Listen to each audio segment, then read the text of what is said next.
the Me, Myself and Hopefully You podcast. My name is Tariq, a second year university student who has no idea what he wants to do with his life despite spending thousands and thousands of pounds every single year studying a university degree.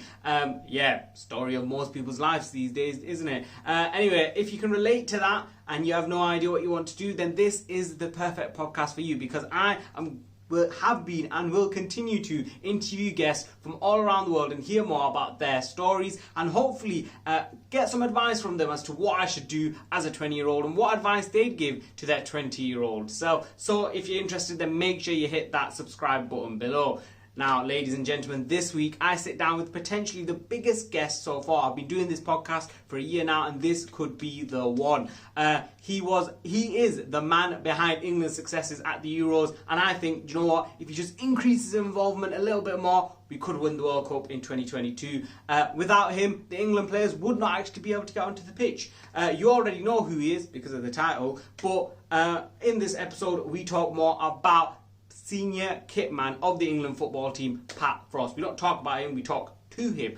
We talk more about locker room antics, we talk about the players, we talk about his relationship with Gareth Southgate and his opinions heading towards the World Cup, and so much more. It is a short episode because of technical difficulties. Hopefully we can do a part 2. If you want to see a part 2, then make sure you let me know in the comments below and let me know what you'd want us to talk about in a part 2 if you manage to do it. But I'll stop rambling on. Ladies and gentlemen, my guest at this time, it is the senior kitman at the England football team, Pat Frost. So I want to start first off talking about how you got into being a kitman. So how did you sort of get into that role? Well, I was really lucky. I had a transport business, and in 2004, I had a phone call to say, could I take some stuff to Sweden? Obviously, I said yes. It turned out it was the football kit for the England under-19 girls.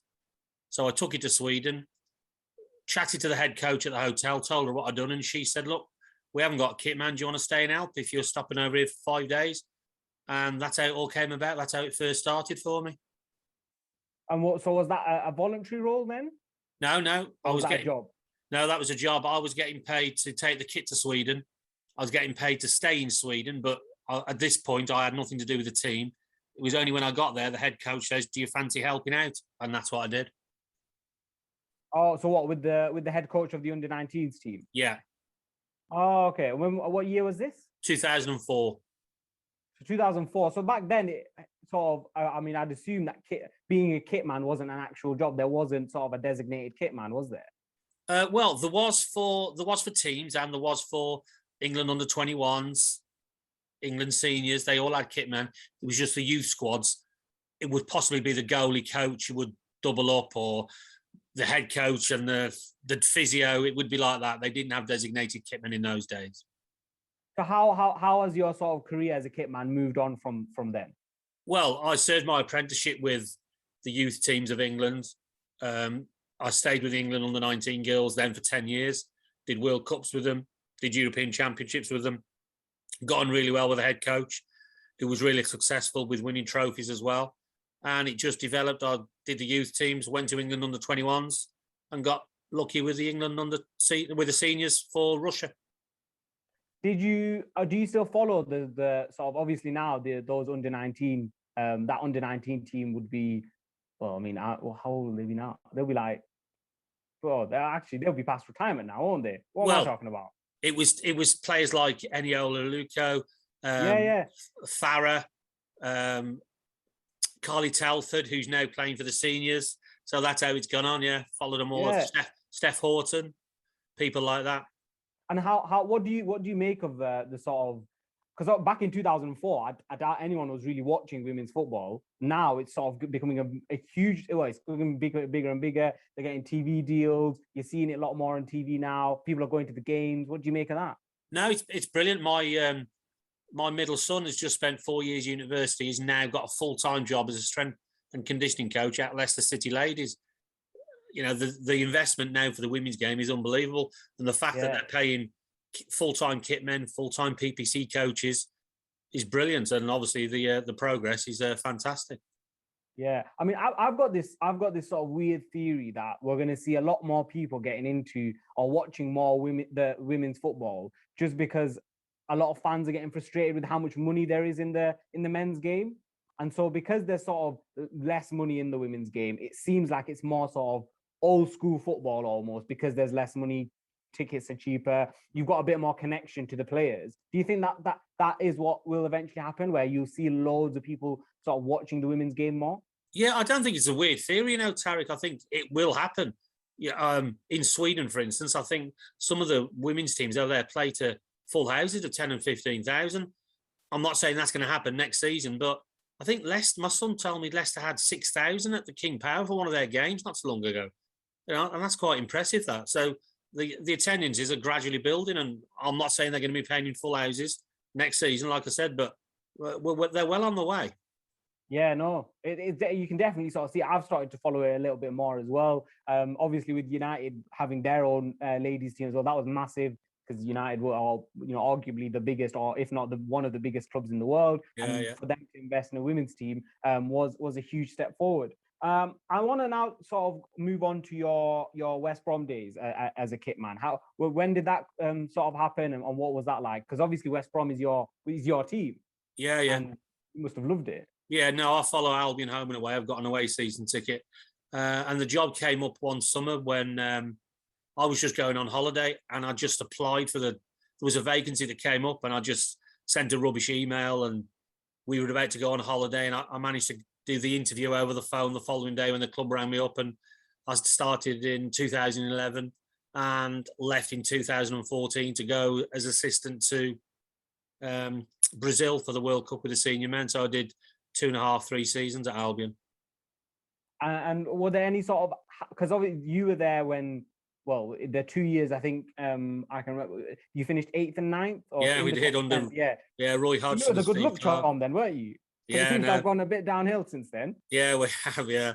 In fact, when we actually finished 8th under Steve Clarke, and with the 7 teams that finished above us, it was basically like winning the league. In those days, there was the top 7, the next 4 or 5, and then the bottom half. And to finish 8th was unbelievable. It genuinely was like winning the league for us.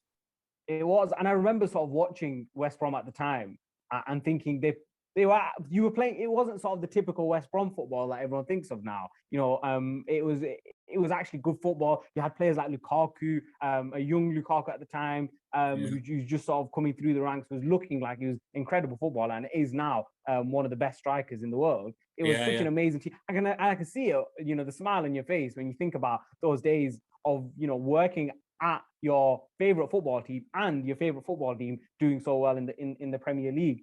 You were also there as a United fan, this is a question I want to ask. You were there in Sir Alex's last game, that 5-5, which for me, even though we drew the game, we'd already won the league, and it summed up sort of Sir Alex's career of, exciting football, 10 goals in one game, a last minute draw for Rio Ferdinand. It was mental. With young players like Lukaku, who got a hat trick or whatever. What was that sort of game like, especially sort of afterwards? And even during the game, knowing that everything was sort of centered around Sir Alex.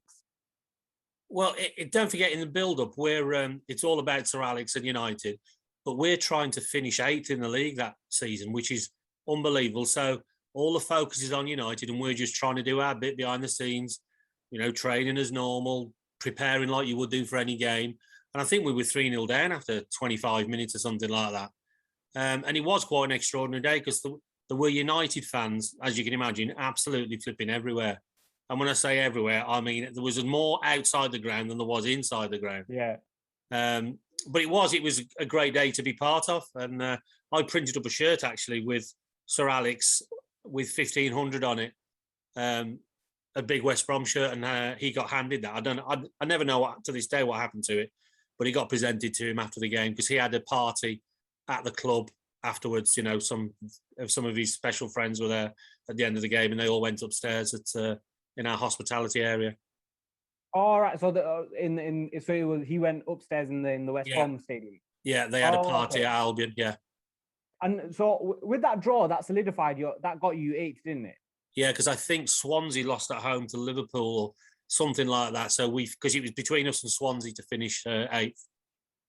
And what was the feeling sort of after? Because obviously there was a celebration for Sir Alex, but then you guys want to celebrate as well, because it's like, absolutely.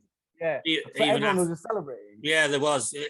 I think it took about 20 minutes for the United fans to disappear after Sir Alex had been out. And then we've all gone round and had the lap of honour as well, because obviously we'd finished 8th. So we waited, we let them do their celebrations, and then we showed him the utmost respect, and he'll acknowledge that, and then we celebrated on the pitch ourselves. Yeah, I think it was amazing to see sort of again after a brilliant game. West Brom fans were great. The West Brom sort of team were amazing to that, because they sort of were aware of it. You know, this is the last game for one of, if not the greatest manager of all time. Yeah. I wanna ask you this sort of one question about, you're an insider, right? In the world of football, you've got this sort of middle ground of you're a super fan of West Brom and of England, but then you're not sort of, you're a super fan, but you're also not directly you don't directly impact the way the team plays. So you're like right in this middle. You're right in the middle as a kit man, because you've got the communication there and you've got the access, but then you're also not got a load of access. What is sort of one thing that you wished fans understood a little bit more about the game, or took into consideration, that you sort of can see as an insider? Well, AD Boothroyd once said to me that the touchline can be a very lonely place. And I was just following the Steve Bruce thing recently with Newcastle, and I don't get it the way fans absolutely lambast their own coaches, other coaches. You know, I saw Nuno on Saturday, you know, when almost the whole crowd's booing, and I know what it's like for head coaches when things aren't going too well for them. So I get a bit stressed about stuff like that. I don't like to see it. Oh yeah, I mean, weirdly enough, that was the example that I was thinking about, was the Nuno incident, and then before that, obviously with Steve Bruce, and the onslaught that Steve Bruce in particular, because he was there for a lot longer than Nuno, the sort of onslaught that he got on social media, in the stadium, and you know, you can have your opinion on how good a manager is or whether you think the manager is suitable, but when it gets as bad as it sort of got for especially the likes of Steve Bruce, it can have the worst impact on your mental well-being. And from your sort of side, how do sort of managers deal with that element of, you know, especially when you're in a situation where your own fans are booing you as well? Is there a way that sort of different managers have dealt with that in the past whilst you've been there? I'm not sure how they do it, to be honest, because if you try and put yourself in their shoes, just say, you know, they all start booing the kit man, or they start booing you because they want you out of university. You can only imagine what it'd be like to hear or even be part of. So I'm not sure how they cope with it, to be honest. And I'm not having this, oh, well, they get paid loads of money. I don't give a shit how much they get paid. You would not want to be put through that hassle you get. I don't understand it. I don't know how they get through it, some of them. Yeah, no, it is. And it's weird because, so there was a picture, I don't know if you've seen, of Steve Bruce with his son at a cricket game. I saw it. And you could see the sort of, his face was already, just over sort of a few days, his face had just looked so much better. Yeah. He looked mentally so much more refreshed. And you see it all the time with managers. Yeah. It was a great picture, actually. It was a great picture to see. It was amazing to see that he was sort of enjoying his time. He was just being able to sort of relax. And he said it himself that was probably his last job. So I guess he doesn't really need to think about what's his next move either. Yeah. But it is mental, sort of the youth that comes on your face. Like you see it with Mourinho a lot when he leaves a job, then all of a sudden he looks like this happy go jolly young man that's ready for the next challenge. But yeah, no, do you ever sort of get that pressure as well? Like, because you know, you're there, you're around the squad, and often, I mean, I don't know how it works as a kit man. Are you employed by the coach, or are you employed by the club? So if the coach leaves, do you have to leave as well, like the assistant coaches, or are you there for as long as the board want you? No, do you know what? If you read football books from coaching staff or physios or doctors, normally it's the kit man's the last man standing at clubs. They're normally, you know, unless the kit man is a muppet and he's always messing up, the kit man's normally going to be around. So we get pressure, but it's a different kind of pressure because, for instance, if I spell Kane wrong on the back of a shirt, it's going to make the papers. You know, you can't work at the top end of the industry and not expect to make the papers if you make big mistakes. So you have to stay on your guard, and you have to stay, you know, you have to keep on your toes, kind of thing. But it's nothing like the pressure that the coaching staff are under. What's the biggest mistake that you've made as a kit man? Well, touch wood, I haven't really made any big mistakes, if you know what I mean. Yeah. And the kit man at Man City once said to me, as long as you've got match shirts, socks, and shorts at games, you can blag everything else. As long as you've got match kit for games, you're probably okay. But nowadays, we're taking a lot more than match kit. We're taking warm-up kit, we're taking all the medical kit, all the sports science kit, all the video analysis kit. There's a lot of stuff goes to games nowadays. So what is your, because for me, when someone says Kitman, I would have thought, oh, it's the person that probably prints the shirts and gets that sorted and carries the all the equipment and then all the sort of the t-shirts and whatever. And then what is the sort of role as a Kitman, especially now in 2021? Well,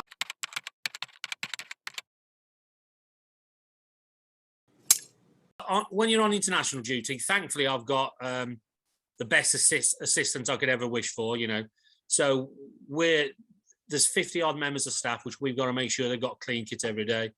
We've normally got 23, 25 players. We'll look after their boots as well and their trainers and flip-flops and make sure they've got clean training kit outside their bedroom doors when they wake up in the morning, collect their dirty kit in the evenings. It's 12 and 15 nowadays now being a kitman at international level. I'm sure it's a little bit different at club level nowadays because they'll obviously train morning or afternoon.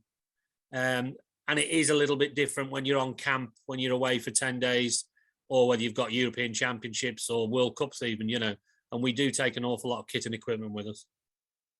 What's sort of, because my understanding was that the players can just get so they can keep their kits every game. So is that not the case then? Do they reuse the same kit? They keep their match kit.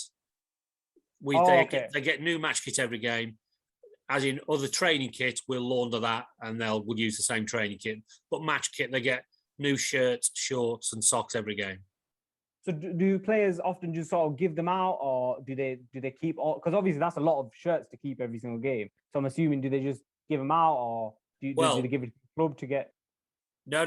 So at club level, I'm not sure what the score is nowadays. At Albion, the players could keep them if they wanted to, but you got charged for them. I don't know if they still get charged now, but a lot of clubs will charge the players for shirts because they're 100 quid a throw, and it gets expensive. But at international level, they'll swap them obviously a lot of times, but a lot of players will keep 2 shirts per game and they'll take them home with them. They won't swap them at all. Yeah, I mean, I saw the interview with you at West Brom where you had a selection of international kits. Is that still there at West Brom? No, it's not. The shirts are with me because I don't work at Albion anymore. So I bought the shirts home with me. So you got to take them then? Yeah. Okay. And what have you added any on after you? Because now you're obviously working with England. Yeah. Have you managed to add to your collection? Unbelievably, I don't collect shirts at all. I'd only collected those. Chris Brunt gave me one of his international shirts, so I hung it up, and then the odd player bought another one in and another one in. It went on from that. I don't actually collect football shirts at all. Never have done. Yeah. I saw, because you're the assistant that you mentioned before. Is that Neil? Yeah. It is Neil. Yeah. Yeah. So in one of the interviews I saw that both of you did, you both said that you don't collect memorabilia. No. Is there a reason why? Or do you think it's just because you're part of that generation that just sort of lived every experience rather than trying to collect memorabilia? Or do you know what? I don't know, because I could have a decent collection of shirts nowadays if I'd started when I started in the industry, but it's just something I've never done. I've never collected them. And I can't, there's no particular reason why I haven't. See, I would collect everything. I collect everything now and I don't even do anything. But I'd collect everything that I could. I don't. That's why I was wondering. I was wondering if it was sort of a generation thing where like sort of you just lived in that moment, or whether it was just because you don't have a fancy of collecting shirts. I do get shirts given to me from players and whatever, but I get a lot of pleasure in giving them to people who are then selling them off for charity and raising money for stuff like that. So I get a lot of enjoyment out of that. So what's the collection of trainers behind you then? What's that? Well, I collect Adidas trainers. It's just one of those things. You just love Adidas trainers? Yeah. Wow, you've got a lot of trainers. Yeah, I have, yeah. Do you wear them or did you No, they're on show, and I've got a couple of 100 pairs upstairs as well. Oh, what does your missus think about She hates it. that? Why Adidas trainers? You know what? I blame Sporty Spice. Sporty Spice. Oh, Yeah. okay. She started wearing them when she was on stage, and I thought, oh, they look decent, so I started collecting them. So do you collect all the new ones or just the ones that take your Yeah, fancy? I've got a bloke who sources them for me, all the new colorways. Yeah, anything that comes out, I pick them up. Oh, fair enough, fair enough. I mean, yeah, I'm sure the conversations with your missus when a new pair comes in is Every day. Yeah. Every day. One day she's going to say to me, it's either me or the trainers, which will be a shame because I quite like her. I hope she's not listening because she's the one who sorted you out on the Zoom call. Yeah, I need you to keep her happy because or else I'm not going to get this recording file. I want to ask you about obviously working for England as well now. How did you get selected for that whilst you were at West Brom? Do you apply for that? What how does that process work of being able to be a kitman for England? And is that a full-time thing or is it just when they're away for games? No, it's not a full-time thing. So obviously we meet up this Sunday for international break, and then we'll meet for 10 days, but then we won't see anybody again till next March. So it'll be a 4-month break. So no, it's not full-time.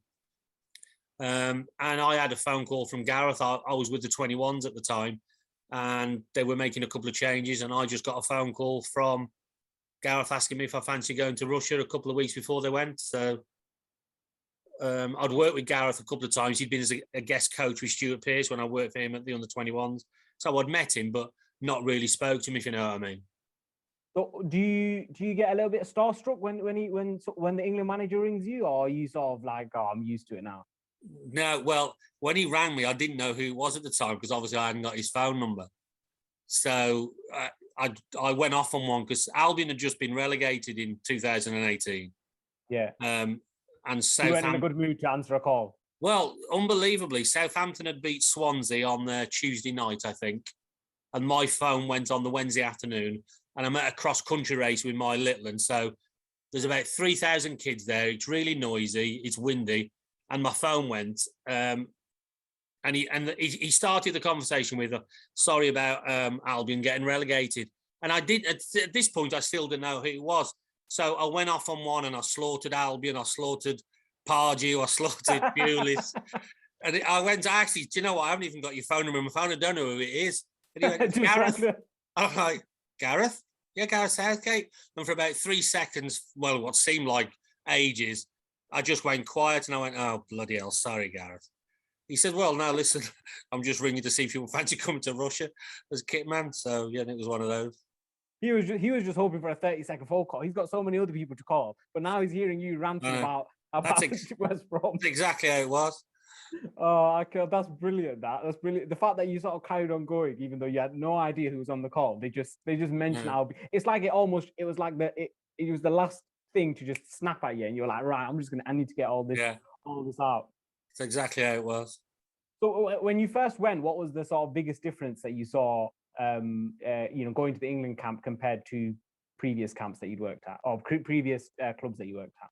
Well, obviously, it's you've got bigger name players at senior level, and you've got a bigger. There was 35, 40 members of staff. You know, it's quite a big party to be looking after, and everything was packed up, ready to go to the World Cup. So it was not. It was at the transition from the previous kitman was quite good. Everything was quite organised, so it was reasonably straightforward. Yeah, well, because it's on such a bigger level, it's in the international stage. I would assume that everything runs so much more smoother. Everything's on a much bigger scale, and like you said, it's with superstars, some of the world's best. Not that West Brom don't have any of the world's best, but some of the world's best players. In terms of, we mentioned before sort of about the onslaught that managers often get, and I feel like Southgate has definitely been one of them that has gotten. And maybe it's slightly stopped since the Euros, has been one of the managers that does get a lot of onslaught, very unfair criticism, I think. What do you make of that? What do you make of Southgate as well as a man and then as a manager as well? He's the absolute nicest bloke in the world to work for. Absolutely, just a really, really nice bloke, and he gets everything we do. He appreciates a kitman. He appreciates his physios. He appreciates his video analysis people. The team ops, the comms, he looks after everyone and he makes an effort to speak to everyone. And the fact that you've had to ask me about, we got to semi-final against in Russia, we got to the Nations League, we got to the Euros final. You've only got to look. I think we're number 4 in the world. Yeah. When we were number 15. He doesn't need to answer any questions from any critics. Not, and I'm not biased. I'm just dealing with facts here. Well, I think. His sort of results so far speak for themselves. But do you think it's everyone that speaks about Southgate? I compare Southgate and Ole Gunnar Solskjaer quite similarly. Like they say that they come across very nice people, and there's this perception, especially amongst fans, that you want someone ruthless, that's sort of hard hitting, that straight faced, like very Sir Alex, sort of gives Sir Alex vibes, I guess. Do you think that sort of is a part of why people criticize him a bit too much? I don't know. I've never heard the bloke raise his voice once. He's never had reason to. Whatever he does works. The players can't wait to come on camp. It's brilliant on camp. The atmosphere is brilliant. The dressing room is brilliant. Whatever he's doing it right. And I'm not sure he's not going to change for anyone. I don't think. I feel like with especially, you mentioned there sort of the players get excited to come to England. And I think in comparison to sort of previous England managers and England squads, there's been previous ones have seemed a bit like cliquey, like a lot of players don't really care about playing for England. But Southgate has seemed to now got the players caring about playing for England now. It seems like they all want to play for England. They're all close with each other through social media or whatever. And it seems like a much happier camp that Southgate has created. Have you noticed the sort of maybe difference between the first World Cup and then the 2018 World Cup and then the Euros? Was there much of a difference? Did the squad feel a bit more united than in the first World Cup? Well, he built it up before we went to Russia, and to be fair, it's carried on. And I'd say it actually stepped up another level while we were in England for the Euros. He's got everything bang on. You've only got to ask the players. The players say exactly the same.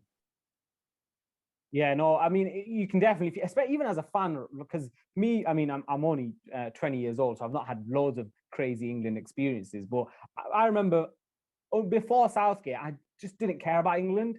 I just thought it doesn't seem right. It's always disjointed. It's quite obvious that Rooney doesn't get along with Lampard or whatever, and like it just didn't seem like it was sort of it was a togetherness. But then now every time England get together, it feels like they almost leave their club allegiances behind now, and they go, right, we're focusing on England now, and it's England or nothing now, and it's amazing to see. We spoke about the Euros there. I want to ask you about that. What was the feeling like during the Euros? Because as a fan in England, and with my friends, we all felt united after a year or so of COVID. We were all together. We were allowed outside. But as someone that was on the inside, what was it like throughout the whole process? Was it just a competition? Did you not think about things like that? No, it was actually really. Look, I'm really lucky with what I do. I know that there's millions of people who jump in my shoes tomorrow and what have you. So I know how lucky I am, and I enjoyed absolutely every minute of it. And our thought process was we were going to win it. Simple as that from day one, from when we met up in Middlesbrough and had the 2 friendlies to half time against Italy. We were going to win the Euros, and it was simple as that. So when we didn't win it, you can imagine what it was like in the dressing room afterwards. It wasn't a particularly nice place to be for an hour or so. Was that in that final, when it went to penalties? Obviously, England haven't had the best sort of history with penalties. We had the game against, was it Germany that we beat on penalties? It was, wasn't it? Was it Germany that we beat on in the Euros? No, was it? No, it was in the World Cup that we beat someone on penalties, wasn't it? We beat Colombia on penalties. Yeah. So we had the recent success, but in terms of the grand scheme of things, we weren't very sort of good on penalties. When it went to penalties, was there a feeling amongst the sort of players and the coaches of, oh no, we're going to penalties? No, absolutely not. I mean, we've been practicing penalties every day, so I can't decide if we were closer to winning the World Cup the Euros when we were 1-0 up with half an hour to go, or when we were 3 penalties away from winning. I can't decide where we were closer to winning it, but it's one of those things, isn't it? Yeah, no, I mean, yeah, I think everyone's going to remember where they were during that penalty shootout Yeah. for pretty much the rest of their life, unless we go on to win the.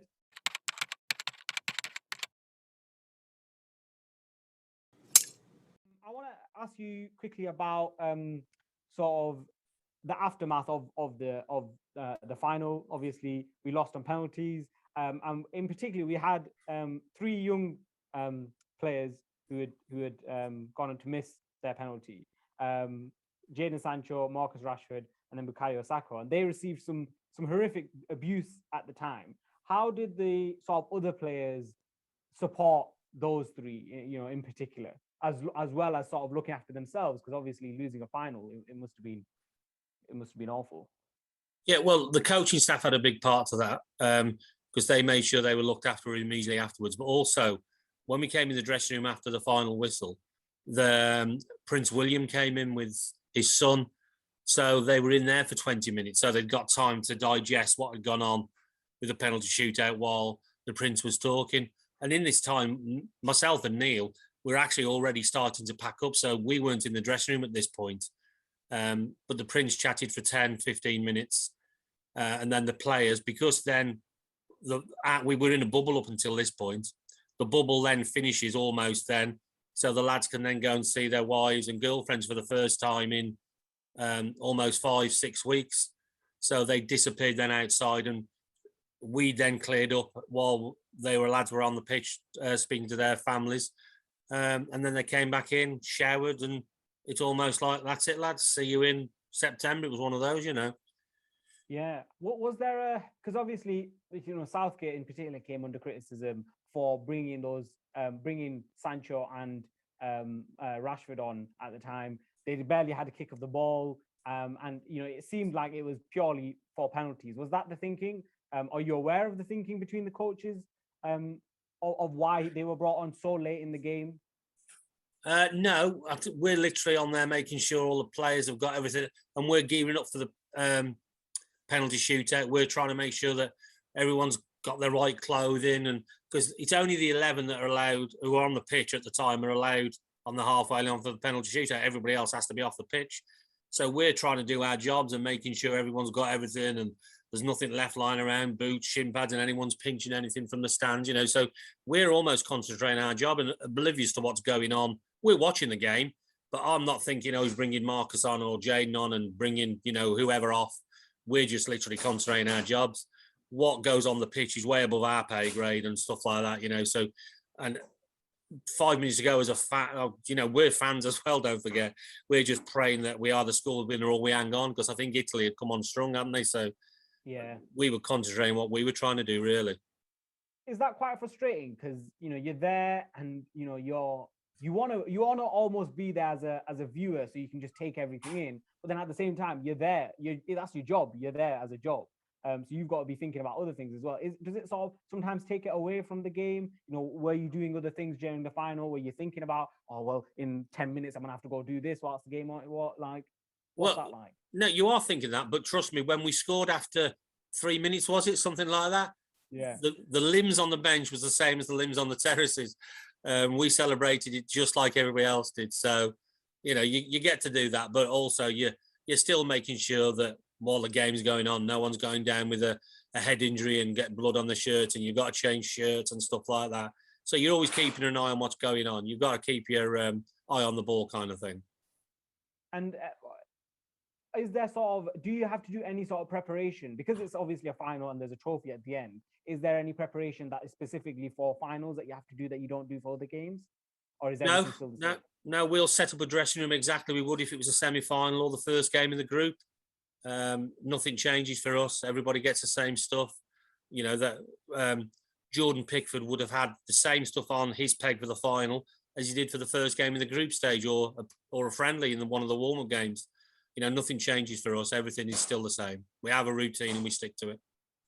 Right. Okay. And when it comes to the individual players, are there any players that sort of want certain things that in a certain way, or just because of superstition or whatever? No. Some people have. Some of the players will have undershorts. Some of them under vests. Some of them won't. Some of them might. They'll have certain kind of drinks put aside, cereal bars, gels. Jordan Pickford likes chewing gum, for instance. We always make sure he's got some on his peg. So nothing out of the ordinary, if you know what I mean. Everything that we've always got, then it's in the dressing room. And is that all sort of? So are you aware of that? Is that on a spreadsheet somewhere? Like, you know, where what everyone needs. Yeah, well, you know, when I said I've got the best assistant in the world, I wasn't kidding. I have, and he keeps everything neat. Everything's on spreadsheets. Everything's listed, and if anybody ever changes a size, he'll make a note of it there and then, so we know what we're doing for the next one. It's all. He's very, very organised. Yeah, no, it seems like Neil is probably the best assistant in the world. From what you say. Did you work with him at West Brom as well? He is an Albion supporter, yeah. So were you with him at West Brom as well? Yeah. No, he's an Albion fan. He doesn't go to as many games as me, but he's an Albion fan. Oh, okay. So how does that work then, in the sense that, like, obviously if you're a manager, you take your assistants with you. When you're a kitman, is sort of all the other kitmen appointed by someone else, and you got to work together? No, some kitmen stay at clubs for years and years and years, and the kitman who was at Albion before me. So there was only 2 kitmen at Albion. There's only ever been 3 kitmen at a whole club. One was there since 1972, 2011. Wow. I went from 2011 to 2014, and then the lad took over from me. So there's only ever been 3 kitmen at Albion, as far as I know. First team, there's been the odd assistant here and there, and the lad who's there now has got an assistant. But head kitman, there's only been 3 in the whole since 1970. You've kind of ruined it there, because you only stayed for a few years. No, I did, yeah. What? So why? So did you leave because of the England role, or? Yes, yeah. I had to choose. I couldn't really do both, unfortunately. And you're never going to get rich being at a club as a kitman. I don't think. You know, the money's okay and what have you. But it's also hard work, because you lose every weekend except for 2, maybe in June. Every weekend's taken up, and when you got a missus and kids, you know, it's tough. And what's the impact been on them then? You know, on sort of working with England as well. What's the impact been on the family? Well, I've been married 9 times. Have you? No, I'm joking. All right, I was going to say, I was like, what? No, it's, you know, you just they know the sport. I don't know why I believed that. That was such a stupid thing to believe. It didn't process fully, I think. And I was like, what? You've been married 9 times? No. So yeah, it does impact, and you have to try and find the happy medium. Yeah, no, 100%. I want to ask you also quickly about what was it I wanted to ask you about your, because you mentioned earlier about how it's not a full-time thing doing it with England. What are you doing outside sort of camp and when you're not with the England squad? Well, in between October meetup and this meetup, I went to Belgium with the under 23 ladies. So I've got a transport business, and we move kit around for England, Scotland, and Wales. And there's 25 squads with the England, with their disability squads as well. So there's kitmen out all the time. There's kit got to be shifted all the time. So I managed to keep myself busy driving across Europe. All right. So I'm lucky enough to work with Tottenham, Man City, and West Ham, and we do their Champions League and Europa League games. So I drove out to Holland for Tottenham a couple of weeks ago for their Europa League fixture in Arnhem. And I'm hoping I'll go to, I think they're in Slovenia next, or somewhere like that, for their next fixture. So yeah, I'll keep busy. Yeah, all right. I've got one more question, and I've got 2 more questions, and then a 60-second sort of quick fire round. My first question is, what do you make of England's chances in the 2022 World Cup? I'll be disappointed. Well, no, listen, I don't know. We'll be going over there to win it. Simple as that. Can we win it? Yeah. Can somebody else win it? Of course they can, but we're going over there to win it. And do you reckon we're going to have sort of the same sort of squad, or is there a particular player that you're looking at in the Premier League that you're thinking, ooh, this one could do well? Well, everyone who was at the Euros, they're all going to be available. There's no one coming to the end of the career. They're all going to be available for Qatar. So if someone's going to break into the squad, they're going to have a good season, aren't they? Because everyone who was at Russia will be available for Qatar. So it's going to be another strong squad again. It's going to be a weird one in Qatar, because it's in such a weird time of the year. It's going to be December time. Yeah. Does that mean you'll miss Christmas with your family? No, I think the final's on December the 17th. All right, okay. So you'll be back for Christmas then? Yeah. Oh, that's all right then. Okay, fair enough. Sort of my final question before the quick fire round is what sort of advice would you give? So I started this podcast when I was last year because I was just sort of thinking about what I wanted to do with my life and I had no idea what I wanted to do. What sort of advice would you give to your 20-year-old self if you could sort of go back and give some sort of advice?